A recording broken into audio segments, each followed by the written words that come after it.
Hello and welcome back to Hakuoki with this dude. I quickly picked up on the notion that if I were to Should run... have done that earlier. Should have. Well, you started the episode like 8 seconds I after asked the if other you were one. ready. Yeah, and I didn't answer, did I? No. There so you I go. assumed that was a yes. Why would you assume silence is a yes? Because it is. I know several women's rights activist groups who would disagree with that. Yep. I would be killed instantly. My life was Both by them and in this game. My life was in the hands of these strange men. I set my jaw and stood up as straight as I could. Alright, that one is my fault. My eyes crept up from the blood-stained coat and met Saito's gaze. It would be best if you prepared for the worst. I doubt this will end well for you. I sure hope you know how to get jam stains out of robes. His words were like a dagger in my stomach. I didn't know how to get jam stains out of robes. What was going to happen to me? Was I going to die? No, sweetheart, it's only the prologue. She doesn't know that. As we walked through the bleak Kyoto night, I felt horror crawl its way up my spine once again. The cause of my horror wasn't the gruesome end that awaited me, but something else entirely. Really, because I'd be pretty focused on the fact that I was getting carted off to die, potentially. Oh, yeah. I spoke with these men and watched them speak, standing next to a warm corpse soaked in blood. That I had done such a thing terrified me in an altogether different way. Perhaps this is what it's like to go mad. Mad, I tells ye. Madness. Did we really end, like, 5 lines before? Okay. Before the opening scene. Alright. Feel like this could have been tacked on. Could have, but I didn't know if we were going to get caught on another tangent. I was going to say, that would also make the episode a bit longer. Should we be quiet for this? I mean, it's just Japanese music, so... Some people might want to listen to it. Let's talk about how we might be quiet for this as it goes on in front of us. Yes. Alright, pros and cons of being quiet for this section. Pros are, it makes it so we don't have to talk, and the audience, gets to enjoy this scene. Cons, if they're here to watch us or listen to us talk, then they're not getting that satisfaction. Also, we're just stuck here kind of in an awkward silence watching this go through. So it's 2 for 2 that I can think of in each column. What are your thoughts, correspondent? Well, you heard her. Hopefully. She shushed me.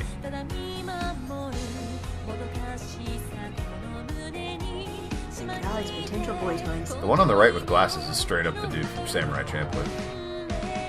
Who has glasses. And that's the only reason. He's also got the hair for it. Meanwhile, characters from Kingdom Hearts.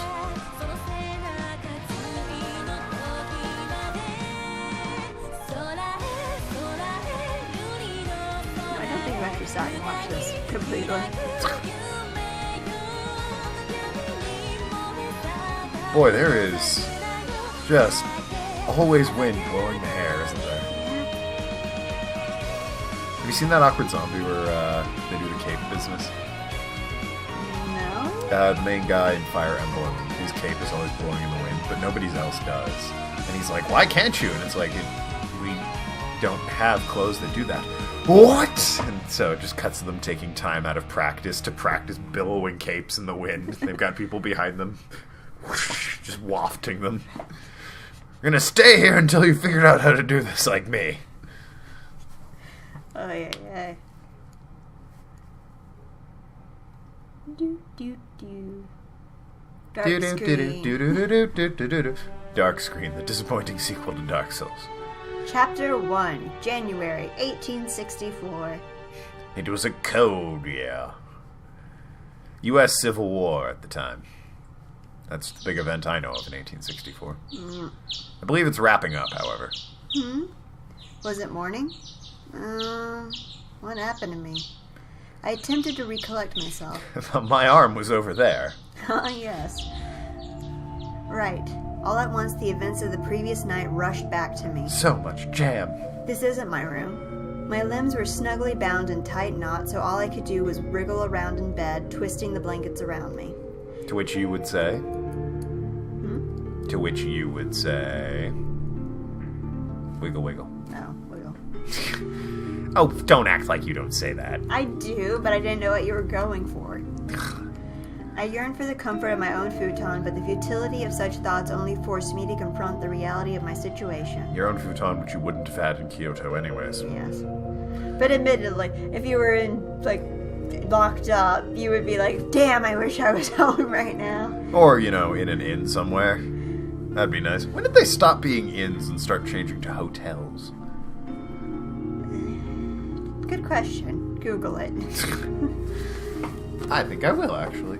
If only I could wake from this strange nightmare, but I could not. Those men from the night before must have taken me with them, to the headquarters of the Shinsengumi. What will happen to me now? I inhaled deeply, lying down to await my fate. It was at that moment that the door slid open and a kind-looking man stepped through. What's her dad with more hair doing here?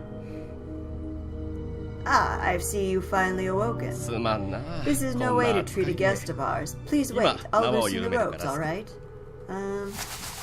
His smile quirked as he removed my robes. My wrists, however, were left bound. And you are?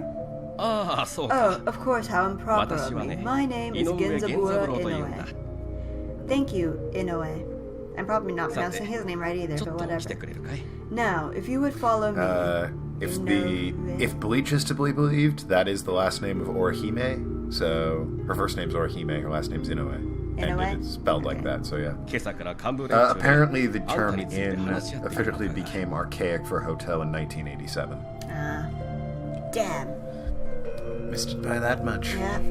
You still see things like the Hilton Inn, but those were made before 1987, the corporation, and that's a business name at that point. Even just thinking at it, inn seemed to me like smaller, maybe family-run type things. Yeah, it's like you pass them on the road. Hotels are part of the city. Yeah. They've been discussing what to do with you since morning. For now, they've decided to hear what exactly it was you saw last night. Okay. I'm going to ask you a series of jam-based questions, and if you get them wrong, you're going to be executed. Right away, I'm going to tell you, never put jam on bagels. It's weird. It's toast only. For breakfast, anyways. There's a whole different category for lunch foods. I nodded curtly and struggled to stand, but my body was sore from being bound up all night. Inoue treated me with something like courtesy, but it was clear that I was in a lesser position. He must have been able to guess my thoughts, however, because he smiled at me and winked. Yes, Loxy is what goes on a bagel. That's an easy one, don't worry about it. I know they seem scary, but they are all truly gentlemen. You don't need to worry. Except for Dave, that guy's a douche. Even at home, I heard rumors of the vicious Shinsengumi that were unflattering. It was hard to imagine that the people in charge of such an organization were gentlemen. The youngest man, Todo, is about your age, or perhaps slightly older. And there were a pair of guys named Nagakura and Harada who are very lively, so you'll be fine. Despite Inoue's reassurances, it was difficult for me to trust what I was hearing as accurate. Excuse me. Inoue led me to a room and opened the door. I stepped inside and found myself surrounded by the leaders of the Shinsengumi. Their eyes dug into me like sharp knives. I stared before me and then gulped nervously. Oh look, he's back, and still color-coordinated. Of course. Good morning, I take it you slept well. Well, it wasn't particularly comfortable. Is that so? Get used to it. We all sleep like that. Builds character. Because when I went to have a look at you earlier, you didn't budge no matter what I poked. Okay. That's a bit creepy. You were knocked out cold. You look snug and cozy in your sleep. What? He's only teasing you. Soji didn't go anywhere near your room. Quite silent, I stared at Okita. With his grin still spread along his face, he glanced over to Saito. I just wanted to see you squirm a little. Not very nice of you, Hajime, calling me out like that. I don't think Saito did anything wrong. You, on the other hand... Shut it. I say that a lot whenever I You sound like a bunch of kids. Well, I mean, they are. How old are you supposed to be? Well, I'm going you're probably a teenager, because... Like, I mean, you're older... 19 or 18? Or are we talking more like 14 or 15? Well, I'm assuming because there's some obvious romance stuff that you're of legal age. But okay, but in Japan, they do frequently refer to you as a kid and like not as a woman or a girl, you know. Got it. I'm assuming late teens at best. Yeah. 12. Well, actually, I could probably, because they say you're about the same age as Heisuke, and Heisuke was an actual person. He said maybe a year or two older. Yeah. So I mean, you probably could if I felt like looking up Heisuke and seeing what his age was. In 64. Actually, there's a wiki for this game that might list the ages. So. What's the name of this character traditionally? Chizuru? Why do I know that? I know. Yeah. Chizuru. Yukimura. Kyoto wins. That'll get me there. Hijikata's voice broke no further insubordination. Okita shrugged and fell silent, but the smile lingered through his bright eyes. Yukimura Chizuru. Age 16 at the beginning of the main story. Yes.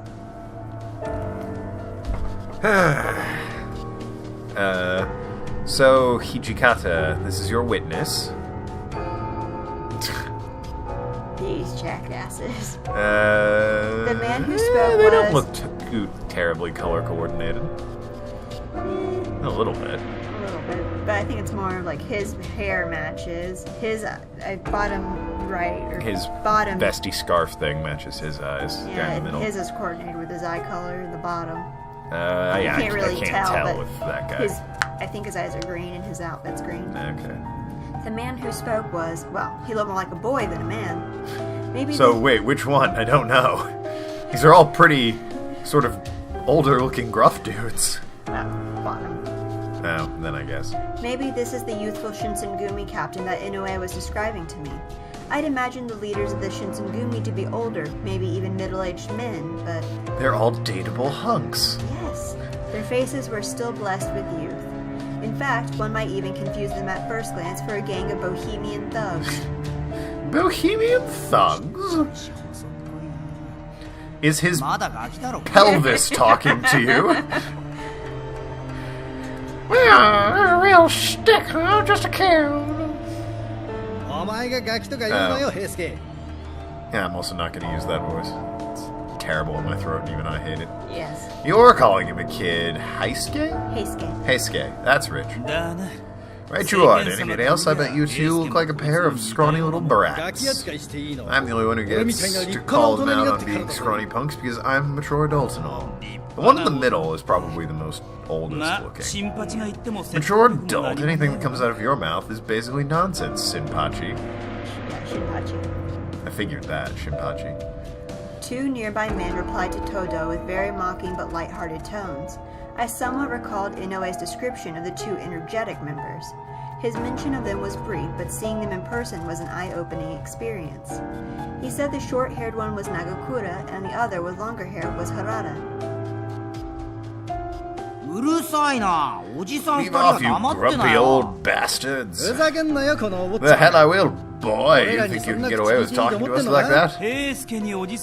Besides, I'm hardly mature enough to be called old. Shinpachi maybe, but not me.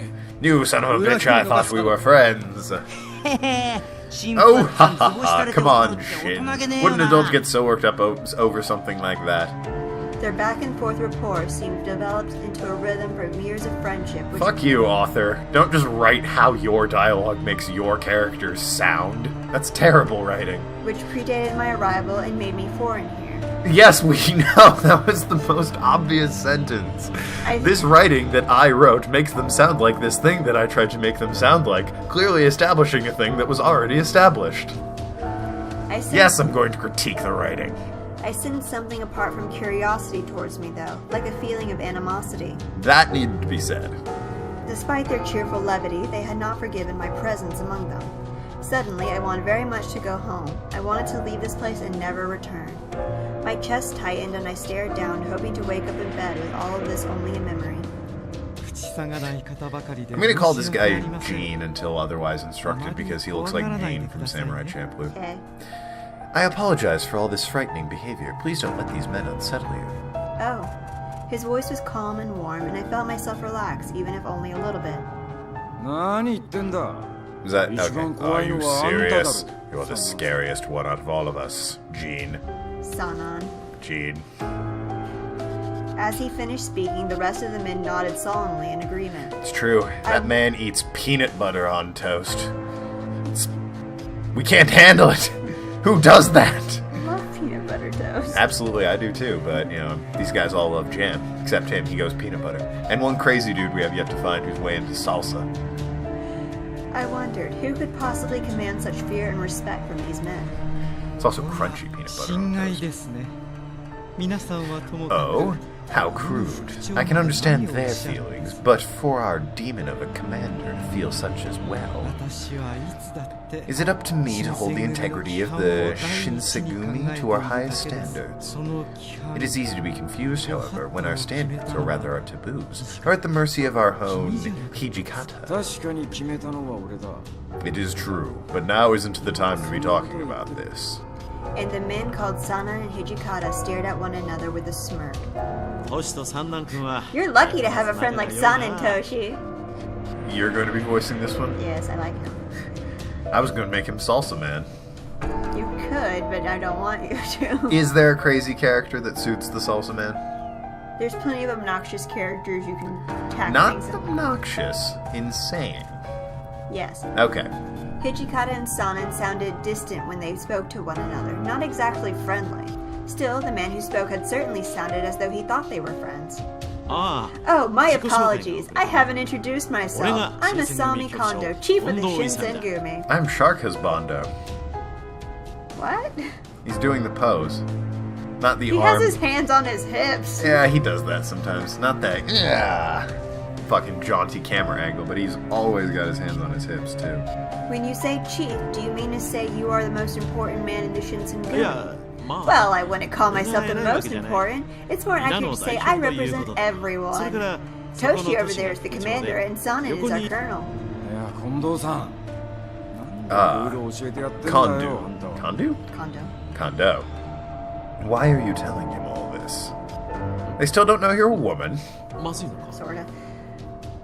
Why? Do you think that's a bad idea? Well, unless you think the kid should learn our secrets, maybe you should keep your mouth shut, you dummy. Oh god, that's a boy? Yes.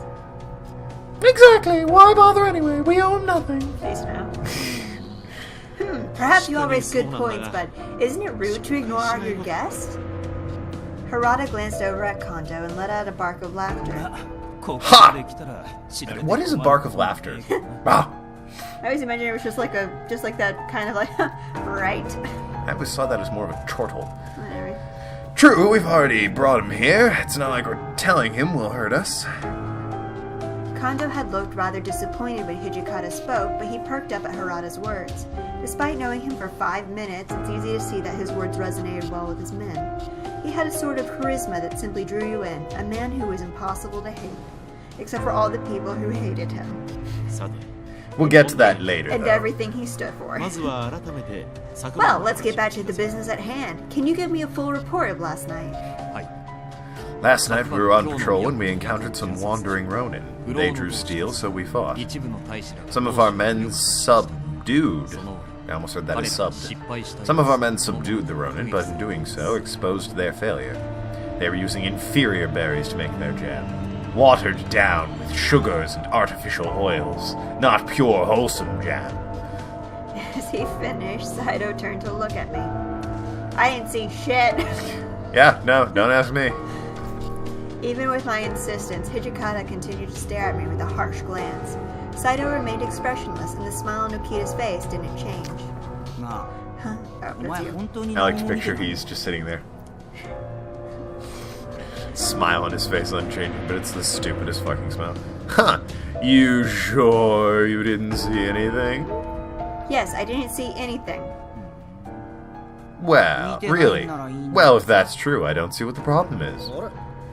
Hold on a minute. Oh, that one's talking. I thought Soji said you helped out some of our men or something. Nope, not true. You didn't help them, how dare you? I glanced over at Akita and his smile remained. Whatever he was thinking was a mystery to me. I was running away from the Ronin. Then some people with the Shinsengumi uniforms appeared. Really, they sort of rescued me. Then that means you saw them slicing up those Ronin, right? Well, fucking you shouldn't have put it that way, you dumbass. I couldn't exactly deny that. However, I knew that choosing to stay silent would implicate me deeper than lying would. So in other words, you actually saw everything. The whole ugly business. You've got an honest heart. That's not really a bad thing, but... I wasn't sure what to make of Harada's words. My presence seemed bad for the Shinsengumi. Would their next words be ones condemning me to death for being at the wrong place and time? My voice shook, but I knew I had to try. I won't tell anyone, I promise.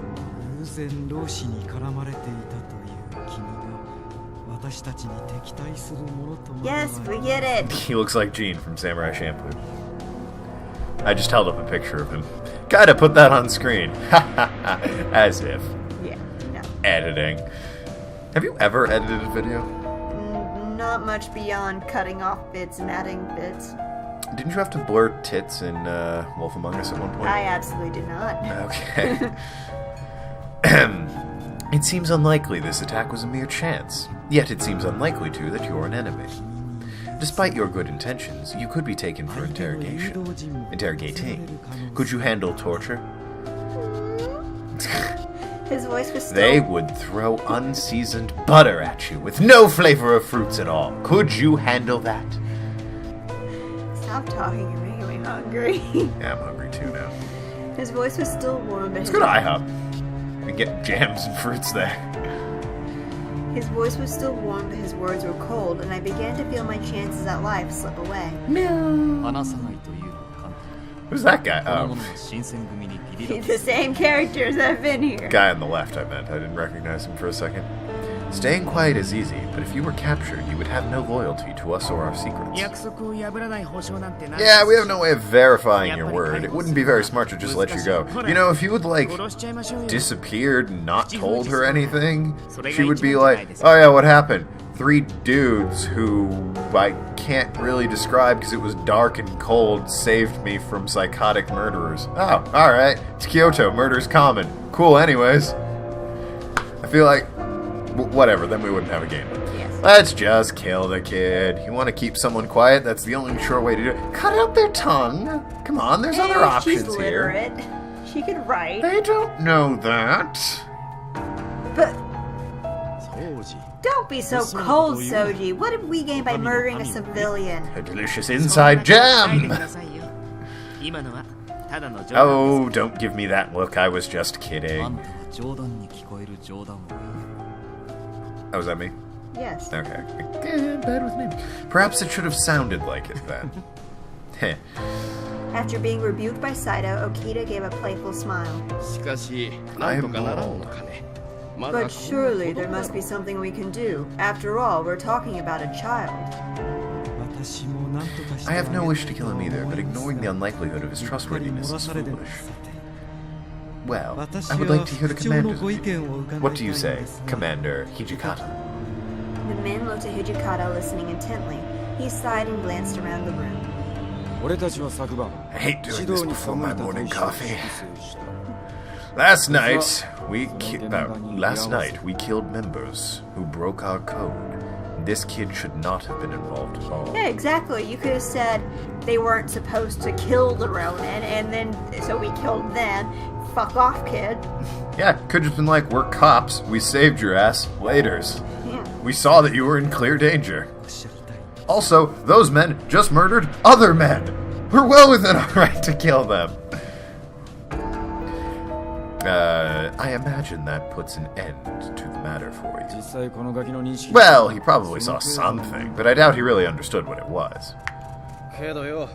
Even so, this is serious. We have bigger things to consider. We have to keep this under wraps. If rumor breaks that soldiers of the Shinsengumi are thirsty for thirsty for jam, it would be problematic. Prices would skyrocket! Taxes everywhere! Shinpachi's words made sense to everyone. Hijikata's face looked grim. Watch your mouth. It is our responsibility to regulate all warriors who violate our code. They will be dealt with. Well, it doesn't change the fact that this kid saw something. I think Soji has a point, but still, I'll do whatever Hijikata and Kondo tell me to. Because I am not good at acting on my own. Very much need commands like a dog. That's me. I think we ought to let him go. He doesn't know everything, you know? What do you mean, everything? Don't Shut the ask fuck that, up. obviously. I couldn't help but wonder aloud, and the mood in the room shifted to an icy silence because I am a dumbass. Shut it. She can't know about our cinnamon reserves that we add to our jams for the extra flavor. Whoops. My bad. I don't know if that was your bad, per se. Might have been a double team. Oh, well, this is going to make it even harder for us to simply let you go. A man should always be ready to face death. You should make peace with yours. A man? Oh, that's right. They still believed me to be a boy. With everything else that had happened, I'd completely forgotten how I was dressed. That Japanese thing where she goes... There's like the donk sound as the idea comes to her. Yeah. It happens in anime. Very true. A brave death is always an option. Why, when I was young, I committed honorable suicide. Nice to see it didn't stick. I'm not very good. Didn't really stick, though, did it, Sano? Their jokes were barbaric, but they both broke into raucous laughter.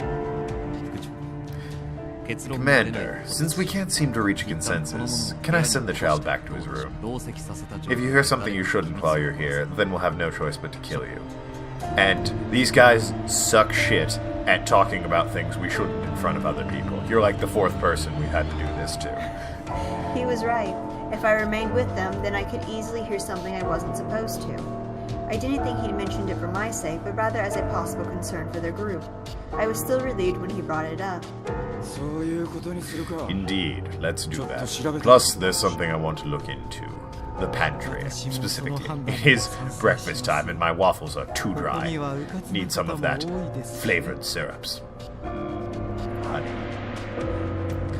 I agree. Honey is great on waffles. Also, there are many careless men here. Come on, Shannon. Sonnen. What are you looking at me for? That ought to be pretty obvious. We're all guilty of being careless, especially you, Heisuke. Hey, back off. It was just a mistake, alright?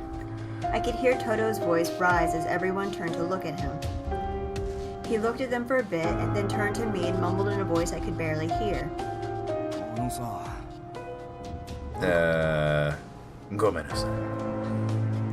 I was still apprehensive about what they might do to me, so I couldn't quite respond to him well. That was sorry, right, Gomenasai? I guess, I don't know. I think it is. But he seemed to understand, and I curtly managed to nod. It was the most I could manage.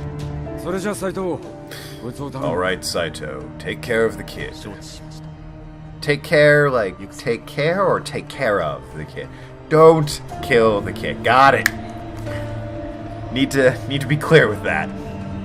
It's a Simpsons bit. Alright. Because he wants to take care of the guy or actually take care of him. Let's shoot him in the leg just to be safe. After returning to my room, I'd spent some time reflecting upon my state and my still bound hands. Why did they tie me back up? Well, they had left her wrists tied the entire time. The rumors spoke of the Shinsengumi as vicious men, but they seemed more intimate, human to me. Still, their presence or their being lingered through me as if to say, we're not killers, but to protect our code, we must bring death. Remaining here is only bringing me closer to the possibility of them killing me. I don't know if I can convince them to spare me. Just as I have no loyalty to them, they have no loyalty to me. Only the Shinsengumi. But then, they mentioned a man must always be ready to face death, so were they still mistaking me for a man? Could I possibly risk exposing my true identity in exchange for mercy on my life? But this could just as easily backfire for me, and it could exact an even worse fate. I was truly at a loss for what to do. And now we go to the guide. Make a break for it. There was nothing for it. I had to try and escape. Meaning, I needed to get moving immediately. Staying in this room... Don't go thinking about escaping in there! Fortunately, they hadn't bothered to tie me up completely again. Only my hands were bound. No going rogue on us. That would slow me down, certainly, but so long as I could move my legs, I stood a chance. All right, now the exit is...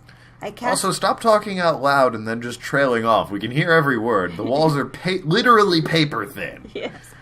I cast my memory back to when they'd brought me into the building the night before. Right, I'm sure it would work out. I stood up. Holding my breath, I edged toward the door. I knew it was rude, but I had no choice but to try and open the sliding door with my toe. They might kill me and I'm breaking out of here, but wouldn't want to be rude or anything. And on that, we'll end this episode. Alright, we'll find the crazy salsa man at some point. Don't worry, everyone. Thank you guys so much for watching, and we'll see you next time. Bye-bye. Salsa?